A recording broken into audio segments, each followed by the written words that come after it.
pessoal, estamos de volta com a nossa série de vídeos sobre o mestrado em Direito. E hoje eu quero conversar um pouco com vocês sobre o projeto de pesquisa que coloca tanto medo aí nos candidatos ao curso de mestrado, e não era para colocar tanto, porque afinal de contas é algo que era para ser bastante natural fazer um projeto de pesquisa para se candidatar ao mestrado. Então vamos falar um pouco sobre o projeto do mestrado, o que é necessário para que esse projeto seja um bom projeto e que ele chegue competitivo numa banca de mestrado. Bom, a primeira coisa que vocês devem pensar no projeto é o tema do seu projeto. O que exatamente você pretende abordar no seu projeto?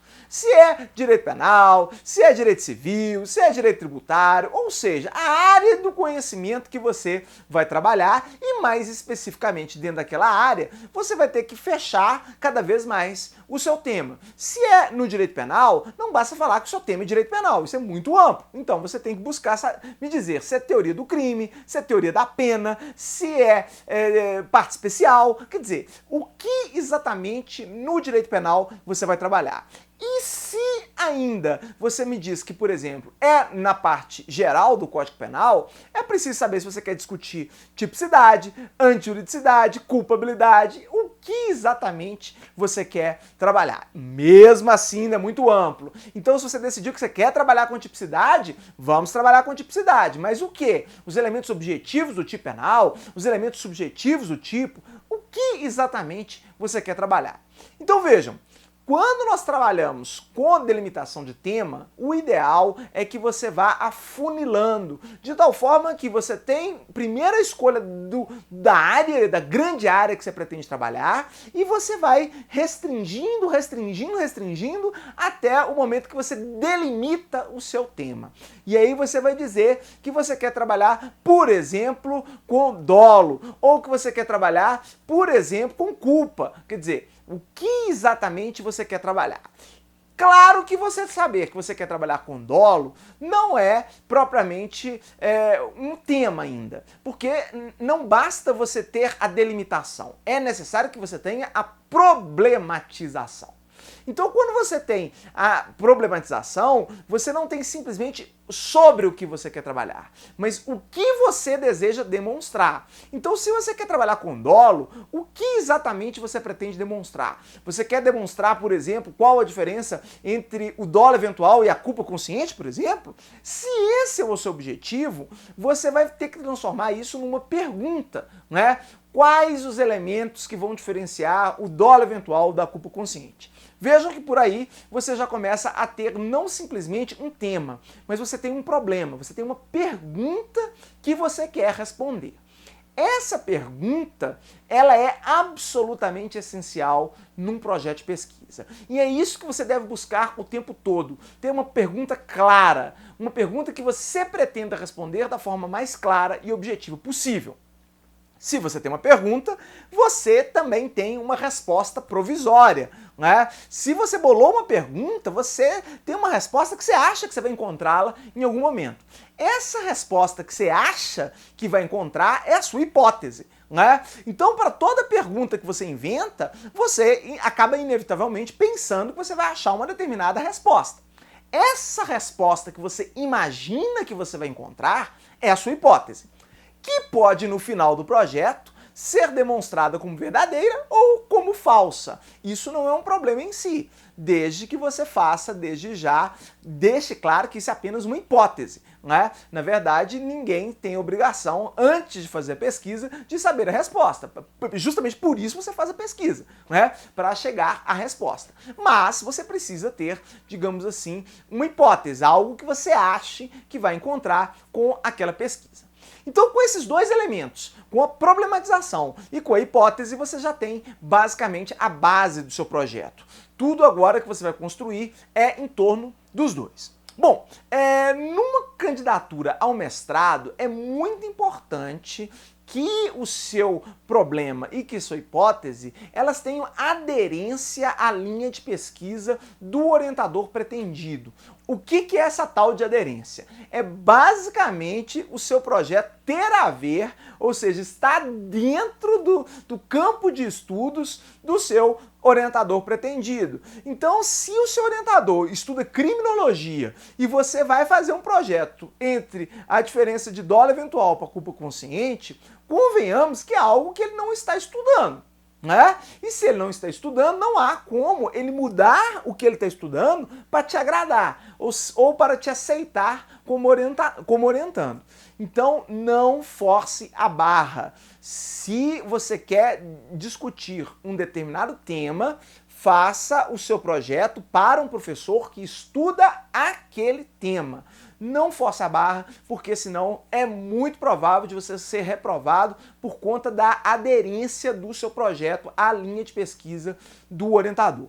Então, num projeto de pesquisa, para uma candidatura a um mestrado, é absolutamente imprescindível que você conheça bem a linha de pesquisa do seu orientador.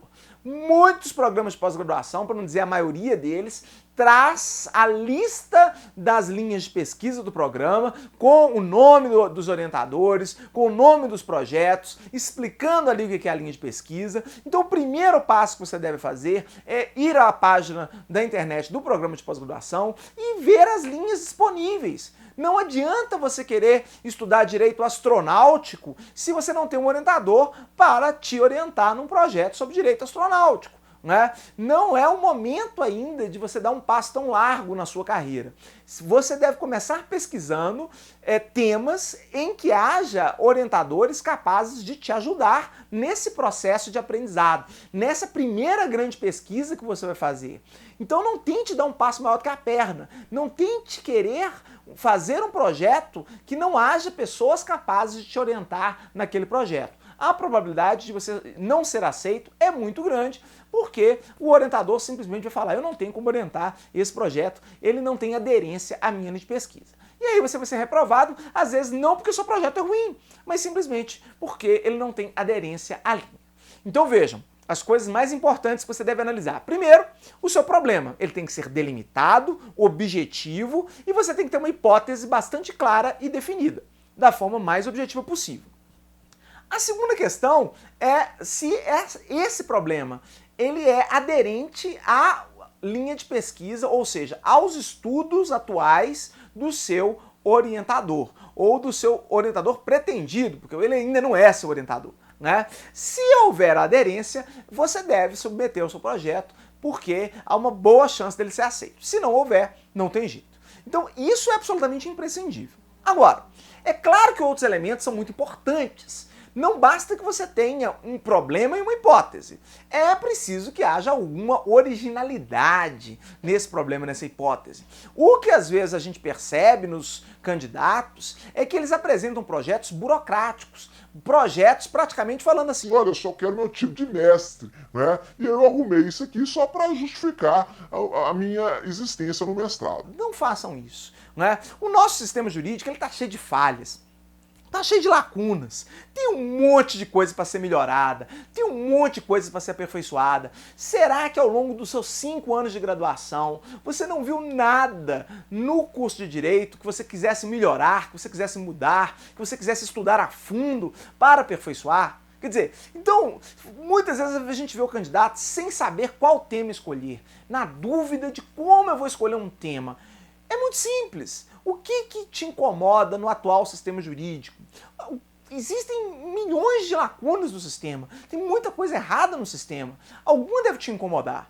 Pega essa que te incomoda muito, pega essa que você não está satisfeito com ela e faz um projeto em torno disso. Faz um projeto para estudar por que aquilo é falho no sistema, por que aquilo não está funcionando, né? E aí propõe hipóteses novas, tente propor algo novo, propor algo original.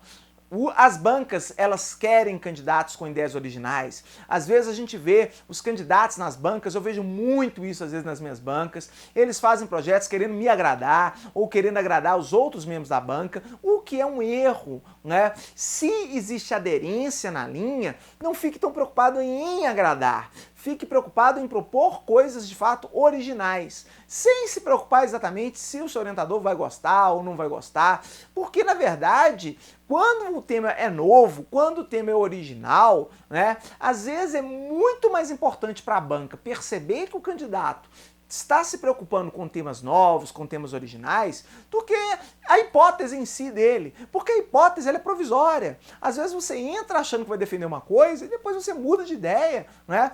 Ao conversar com o orientador, ao conversar com os outros professores do programa de pós-graduação, você vê que aquele caminho que você ia adotar não é um bom caminho. Agora, isso só é possível se você for original, se você não se deixar levar pela dissonância cognitiva. Tem um vídeo aqui no canal sobre dissonância cognitiva, depois assista se você ainda não sabe o que é dissonância cognitiva. Porque há candidatos que eles são cabeça fechada, eles não estão dispostos a ouvir o orientador, os outros professores do programa, nem mesmo os outros colegas. Ele tem suas verdades prontas. E ele não devia sequer estar fazendo um mestrado. Se ele tem verdades prontas, ele deve escrever um livro logo de uma vez. Ele não precisa de orientador, não precisa de mestrado, não precisa de nada disso, né? Então, quando você for fazer o projeto, pensem antes de tudo em trazer tentativas de soluções para problemas sociais. O quanto mais o seu projeto for útil socialmente, talvez melhor ele seja visto pelas bancas. As bancas muitas vezes vão priorizar projetos que tentam dar respostas para problemas sociais graves. E o direito é uma ciência social aplicada e isso é decididamente bastante importante. Bom, então vejam, você precisa de um bom problema, você precisa de uma hipótese para aquele problema que você está propondo e que ele seja aderente. Mas é necessário ainda você ter uma boa metodologia. O que é essa metodologia na área do direito? Você precisa saber como você vai demonstrar, como você vai fazer para provar a sua hipótese ou para refutar a sua hipótese, mas como você vai desenvolver sua pesquisa para ver, para você chegar à resposta do seu problema.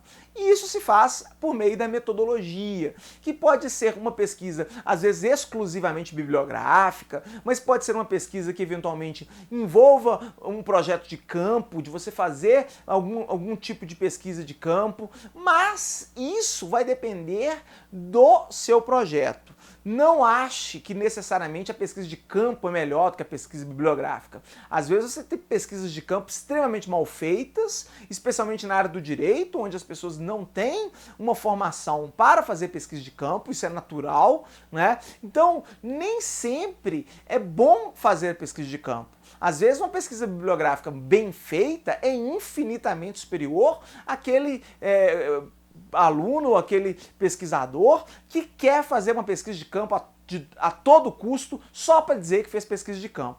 Então cuidado com isso, né? Às vezes uma metodologia mais simples, ela é a melhor. Né? Se você vai fazer uma pesquisa histórica, você às vezes nem precisa ir nas fontes primárias, às vezes você tendo boas fontes secundárias, você consegue fazer uma excelente pesquisa, às vezes você vai fazer uma pesquisa de análise do discurso, às vezes você vai fazer uma pesquisa dogmática, tudo depende do seu problema, porque para cada problema você vai ter ferramentas diferentes adequadas. Né? Não dá para você achar que todo problema é prego, então você vai ter que sempre usar a metodologia do martelo. Não dá, né? Às vezes você tem problemas que são parafusos e você vai usar a metodologia da chave de fenda, né? Que é muito mais adequada para aquele caso. Então, cada problema vai pedir uma metodologia e você precisa ter sensibilidade para saber adequar a sua metodologia ao problema proposto. Além disso, o projeto de mestrado ele tem que ter um cronograma, que é basicamente uma linha do tempo em que você vai pegar o tempo total disponível para pesquisa, se for 2 anos e meio, se for 2 anos, enfim. Você vai pegar o tempo que você vai ter disponível para fazer a pesquisa e vai dividi-lo em etapas. Desde a primeira etapa, que é a coleta de fontes, passando pela análise crítica do material coletado, pela discussão com o seu orientador. Às vezes, no programa de mestrado que você vai fazer, existe a qualificação do projeto de mestrado, uma banca de qualificação, então isso tem que estar lá no cronograma, em que momento você pretende qualificar o seu projeto de mestrado, depois da qualificação, os passos que você vai fazer depois, a redação do trabalho, a revisão do trabalho, tudo isso e, finalmente, a data que você pretende defender o seu projeto, a sua dissertação, agora já uma dissertação, o projeto se tornou uma dissertação, perante a banca examinadora. Então é bom que você deixe claro para a banca, o passo a passo, que você tem um mínimo de organização em relação àquilo. É claro que cronogramas nem sempre são cumpridos, nem sempre a gente consegue cumprir o cronograma à risca. Algumas vezes a gente atrasa, outras vezes a gente até adianta o cronograma, mas é importante que a gente tenha pelo menos parâmetros ali para ser como uma espécie de meta a ser alcançada em termos de tempo. Se você deixar um tempo bem feito ali, razoavelmente bem feito, o seu cronograma vai ser viável. Se não, provavelmente a banca vai te indagar como você pretende escrever, sei lá, apenas em um mês. Se você deixar um mês só para escrever, vai dar errado, evidentemente, isso. Então é importante que você divida bem esse tempo de acordo com o que você efetivamente acha que vai gastar, né? De uma forma mais ou menos proporcional. Não faz sentido você deixar um tempo gigantesco para fazer uma atividade e um tempo mínimo para fazer outra atividade. O ideal é que haja uma divisão mais ou menos proporcional do tempo aí para aquelas atividades que você for fazer. Finalmente, é preciso fazer uma boa pesquisa bibliográfica. Nesse primeiro momento do projeto, você não precisa ler todos os livros que você vai colocar no projeto, até porque isso seria inviável no curto processo entre o edital e o processo seletivo e a apresentação do projeto. Claro que você não tem que ler todo o material, mas, evidentemente, você vai procurar fazer uma seleção nas fontes bibliográficas que eles vão ser úteis ou não, porque não adianta também você colocar no Google o seu tema e pegar tudo que você encontrar e tacar nas suas referências bibliográficas, porque na hora que a banca for analisar isso, ela vai falar, puxa vida, esse candidato aqui não fez filtragem nenhuma, né? Às vezes tem artigo de imprensa, às vezes tem artigo de revista, e isso não contribui, quase nunca vai servir para nada quando você for fazer uma pesquisa séria na área do direito. Então a primeira coisa que você precisa fazer é a pesquisa em si, né? Você vai buscar tudo que existe sobre o tema que você pretende trabalhar no seu projeto. Depois que você achou tudo que existe sobre aquele tema, você vai filtrar. Né? Você vai tirar aqueles materiais que você considera que são dispensáveis ou que são fontes duvidosas, fontes que não têm rigor científico, e vai manter ali todo aquele material que você acha que eventualmente pode ser útil na sua pesquisa, né? E aí você coloca nas referências bibliográficas do projeto. Isso é muito importante porque já mostra para a banca que vocês têm condições de desenvolver o projeto, porque você já tem um ponto de partida. Você não está começando do zero, você sabe fazer um bom levantamento bibliográfico.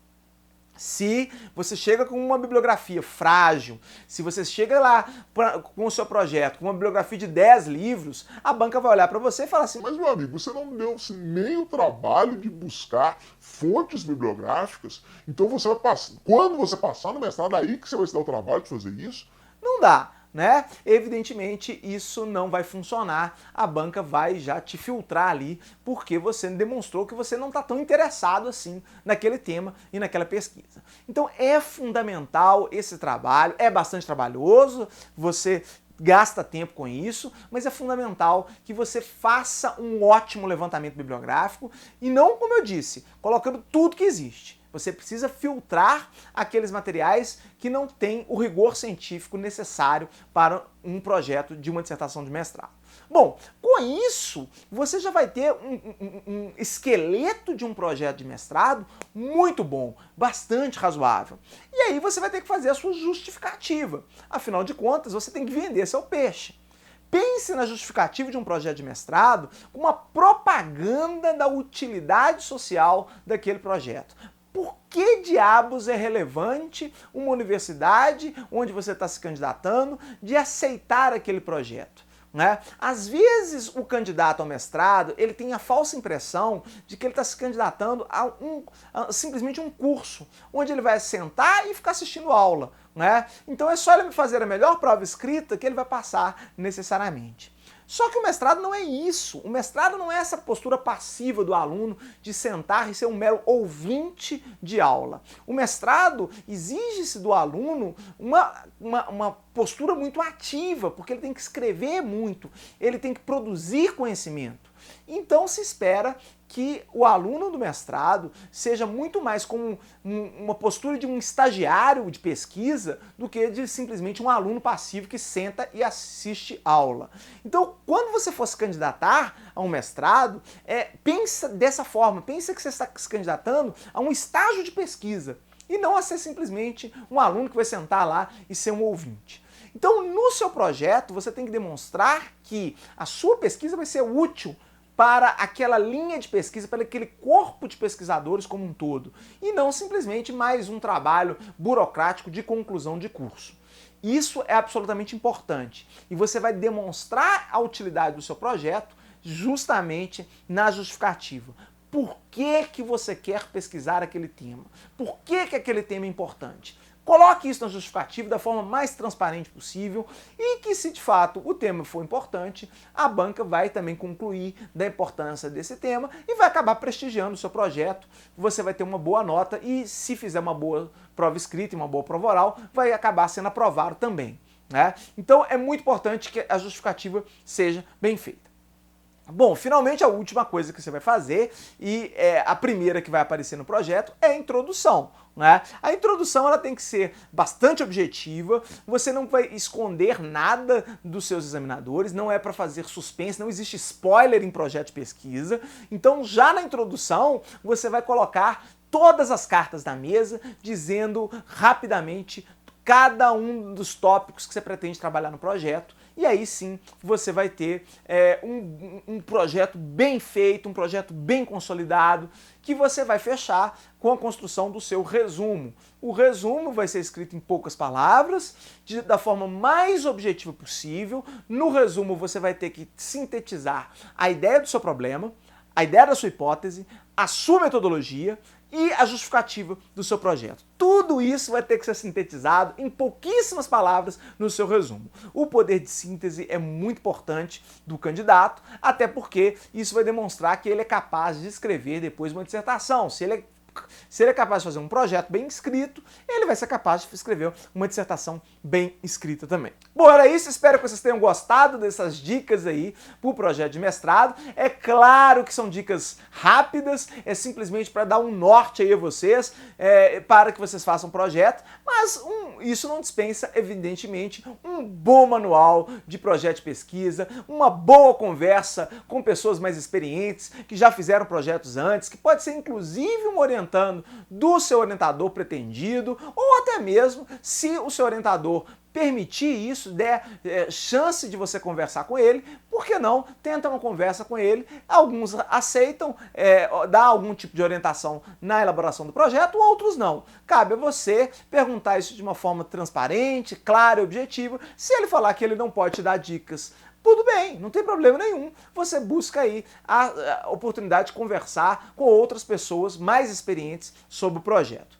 É muito importante isso, porque, de fato, nem sempre é fácil fazer um projeto, ainda mais quando é a sua primeira experiência na pesquisa jurídica, nem sempre é realmente fácil de fazer.